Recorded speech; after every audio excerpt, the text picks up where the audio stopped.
World की amongst the largest visa processing company है। From all time high ये 30% down है। पाइपलाइन भी काफी स्ट्रांग है और बड़े बड़े कॉन्ट्रैक्ट्स आ रहे हैं। पिछले एक साल में ये कंपनी ने काफी तरक्की की है। 20 साल का तजुर्बा है। 70 से भी ज्यादा कंपनीज में इनका ऑपरेशन है।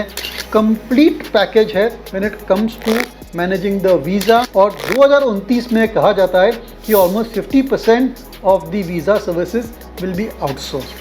हेलो फ्रेंड्स, आपका पैसा स्मार्ट चैनल पे फिर से स्वागत है। 3 ट्रेंड्स चल रही है। एक तो कोविड के बाद बहुत सारे विजिटर्स हो गए हैं इंटरनेशनल डेस्टिनेशंस के लिए। कई सारे लोग बाहर गाँव जा रहे हैं, अब्रॉड जा रहे हैं, हॉलिडे की वजह से, बिजनेस की वजह से। दूसरी बात, बहुत सारे गवर्नमेंट्स डेफिसिट में चल रहे हैं, उनको अपना खर्चा कम करना है। तीसरी बात, जियोपॉलिटिकल इवेंट, टेररिस्ट इवेंट और नेशनल सिक्योरिटी के कारण सभी जो गवर्नमेंट्स है they have become very very careful about कौन उनके देश में आता है, कौन उनके देश से जाता है बाहर। सो identity of the person and checking of the person coming in has become very important. तो आप कहेंगे ये जो 3 चीजें ट्रेंड्स है उसका हमारा पैसा मेकर स्टॉक से क्या कनेक्शन है? तो बहुत ही गहरा कनेक्शन है, वो मैं आपको अभी समझाऊंगा। क्योंकि आज की जो कंपनी हम डिस्कस करने वाले हमारे पैसा मेकर सीरीज में, वो वर्ल्ड की amongst the largest visa processing company है।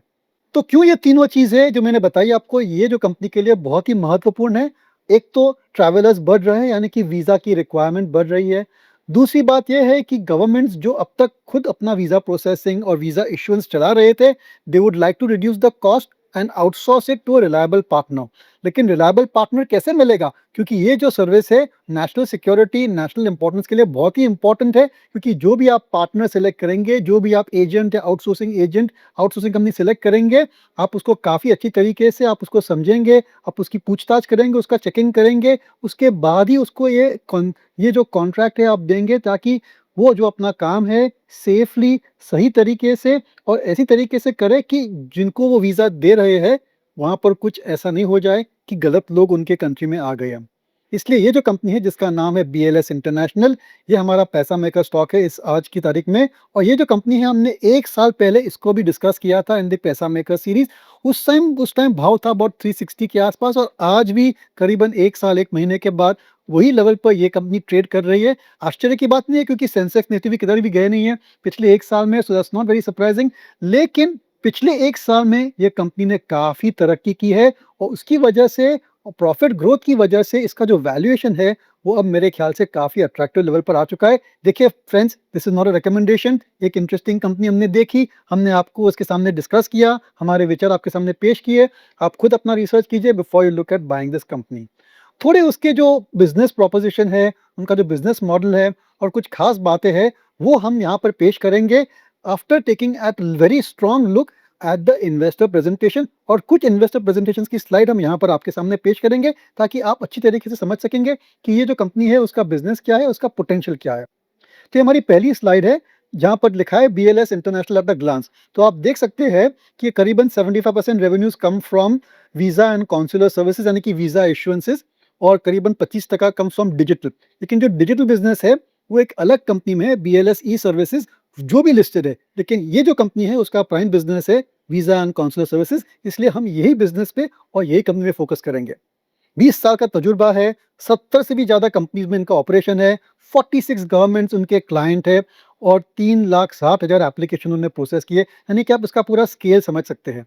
देखिए, जो वीज़ा की प्रोसेसिंग की सबसे लार्जेस्ट कंपनी है वो है VFS। आप गए होंगे VFS में, अगर आपको इंग्लैंड या पोर्चुगल या कोई भी यूरोपियन वीज़ा के लिए आपने अप्लाई किया होगा तो आप VFS के पास गए होंगे, वहाँ पर अपने पेपर सबमिट किए होंगे, पासपोर्ट सबमिट किया होगा, और फिर वहाँ से आपको वीज़ा मिला होगा। तो ये जो कंपनी है BLS international does the same business as VFS, उनका डायरेक्ट कंपेटिटर है। ऑफ कोर्स VFS तो काफ़ी बड़ी कंपनी है, और अगर उसका IPO आता है तो हम काफ़ी इंटरेस्टेड हो जाएंगे। लेकिन फिर भी ये जो लिस्टेड कंपनी है उस पर आपको खास ध्यान रखना है। तो ये पहली स्लाइड हो गई एक्सप्लेनिंग द बिजनेस और explaining the network of the company. दूसरी बात यहाँ पर देखिए, एंड टू एंड सर्विसेज है। आउटसोर्सिंग ऑफ वीज़ा प्रोसेसिंग है, फिर वेरिफिकेशन ऑफ डॉक्यूमेंट्स है, अटेस्टेशन है, फिर photo copy, premium launch provide करती है, पासपोर्ट रिन्यू भी करती है, कई सारे सिटीजन प्रोग्राम भी करती है। यानी कि कंप्लीट पैकेज है when it comes to managing the visa and other citizenship services for a particular country. चलिए तीसरी जो स्लाइड हमें पसंद आई वो हम पेश करते हैं। कि उन्होंने काफ़ी अच्छे एक्विजिशंस किए पिछले कुछ सालों में, जैसे कि आई डेटा है, सिटीजनशिप इन्वेस्ट है, और ये मैं प्रोनाउंस नहीं कर पाऊँ, लेकिन ये जो एडिफिल सॉल्यूशंस है उन्होंने एक्वायर किए, और उस हिसाब से उनकी ग्रोथ काफ़ी अच्छी हो रही है in the inorganic side as well. और लास्ट में जो सबसे स्पेशल स्लाइड है वो मैं आपके साथ शेयर करना चाहूँगा। तो यहाँ पर देखिए कि ये जो वीज़ा सर्विसेज थी, ट्रेडिशनली कई सालों से, मैंने 70-80 सालों से ये जो वीज़ा सर्विसेज थी, that was done by the governments themselves. फिर धीरे-धीरे उन्होंने सोचा कि ये जो एक्टिविटी है, लेट्स ट्राई एंड आउटसोर्स। 2019 में 35% आउटसोर्स किया था visa processing by all governments all over the world. 2024 5 साल बाद ये 35% 48 38% पर पहुंच गया, और 2029 में कहा जाता है कि almost 50% of the visa services will be outsource. यानी कि आप पोटेंशियल समझ सकते हैं, जैसे जैसे जैसे country start outsourcing their visa processing, वैसे वैसे बड़े बड़े कॉन्ट्रैक्ट्स इस कंपनी को मिल सकते हैं। और देखिए ये जो कॉन्ट्रैक्ट मिलते हैं, क्या मल्टी ईयर कॉन्ट्रैक्ट्स, क्योंकि एक बार आपने पूरा इंफ्रास्ट्रक्चर लगा दिया, आपने पूरी प्रोसेसेस लगा दी, you have set up the entire IT backbone infrastructure to process the visa, तो हमेशा आपको जो कॉन्ट्रैक्ट मिलेंगे they will be multi year contract, 4 year, 5 year, 10 year. इसी वजह से जो उनके कस्टमर्स है, काफ़ी स्टिकीनेस रहता है वहाँ पर। जो गवर्नमेंट से, they don't usually generally change from one visa processing service to another.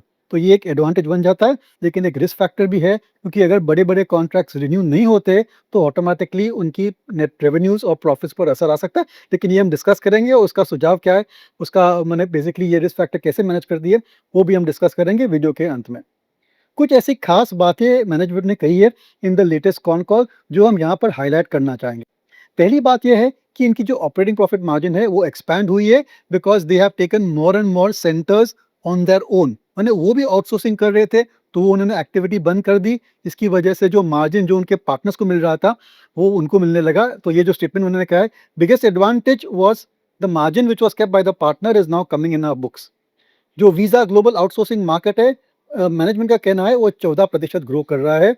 और उनकी जो रेवेन्यू गाइडेंस है, वो सबसे बढ़िया बात ये है, उनकी जो रेवेन्यू गाइडेंस है वो 20-25% annual growth is there for the next 3 to 4 years, ताकि काफ़ी अच्छी विजिबिलिटी है इन दी रेवेन्यू, जो कि इन्वेस्टर्स के लिए बहुत ही इंपॉर्टेंट है। मार्जिन भी जो है काफ़ी अच्छे रहेंगे वीज़ा के लिए 40%, और कंसोल मार्जिन विल बी 28-29%। और करीबन 50% आउटसोर्सिंग अभी भी बाकी है in the as far as government processing of visa is concern, यानी कि अच्छा runway is there for growth. और last but not the least, जो हमने रिस्क फैक्टर आपके साथ आपको कहा था कि बड़े बड़े कॉन्ट्रैक्ट अगर रिन्यू नहीं होते तो एक रिस्क फैक्टर बन जाता है, तो मैनेजमेंट का कहना है कि 90% कॉन्ट्रैक्ट पिछले एक साल में जो रिन्यू हुए हैं, they are been for 4 to 10 years।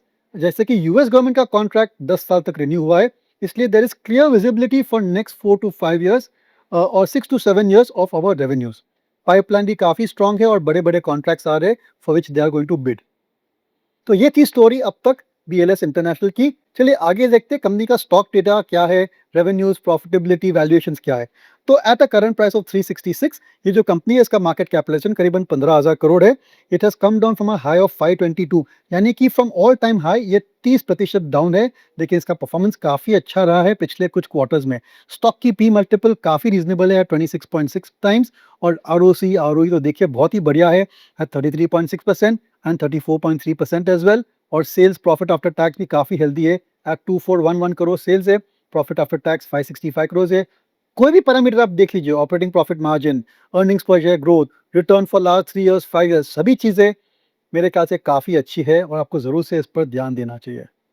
हमारी नज़र कब से है इस कंपनी पर, और हमने जब जून क्वार्टर के आंकड़े देखे, वी गॉट एम्बोल्डन। हमें लगा कि फिर से ये कंपनी आपके सामने पेश करनी चाहिए एज पैसा मेकर। देखिए काफ़ी बढ़िया नतीजे आए हैं। Sales have gone up from 493 crore to 711 crore, that is a 44% growth.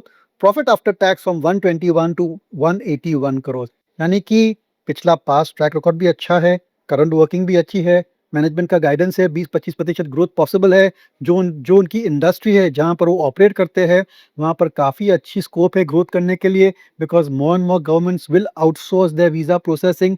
Almost 50% is still not outsource, तो वहाँ पर भी अच्छा स्कोप है।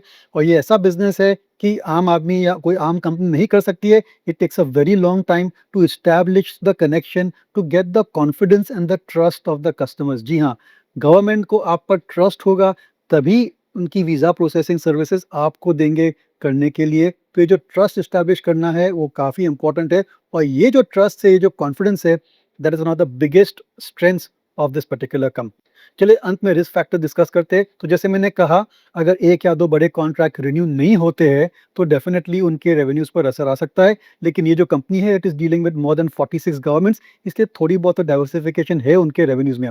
फिर भी मेरे ख्याल से ये इन्वेस्टर को ध्यान रखना चाहिए कि अगर मैनेजमेंट कहती है कि एक या दो बड़े कॉन्ट्रैक्ट रिन्यू नहीं हुए हैं, then definitely it should you should as a investor reassess your investment position. इसका इम्पैक्ट क्या है आपको ज़रूर से स्टडी करना है, क्योंकि ये कभी भी हो सकता है और ये कहना बहुत मुश्किल है कि कब कौन सी गवर्नमेंट इसके कॉन्ट्रैक्ट वापस ले ले। काफ़ी सारे जियोपॉलिटिकल इवेंट्स हो रहे हैं, so we must be mindful of this particular risk factor. फिर भी मेरे ख्याल से कंसिडरिंग ऑल दी एस्पेक्ट्स, ये जो कंपनी है काफ़ी रीजनेबल वैल्यूएशंस पर ट्रेड कर रही है, एक ग्रोथ कंपनी है and is a fantastic play on rising international travel. देखिए फ्रेंड्स, फिर से कहता हूँ, ये एक रिकमेंडेशन नहीं है, केवल हम नॉलेज पर्पस के लिए आपके सामने डिस्कस कर रहे हैं, आपको खुद अपना रिसर्च करना है। अंत में हमारे चैनल को सब्सक्राइब करने के लिए बहुत बहुत धन्यवाद। कुछ आपके पास आइडियाज है, कुछ ऐसा स्टॉक है जो आप डिस्कस करना चाहते हैं, तो प्लीज़ हमें मैसेज कीजिए इन द कमेंट सेक्शन। और भी कुछ आपको सजेशंस देने हैं हमारे चैनल के लिए, तो we are more than welcome to look at it and implement it. So thank you very much my friends, and I hope you like this particular series of Paisa Maker. This podcast is produced by Elixir Equities Private Limited, a SEBI registered research analyst. Registration number INA 000004787.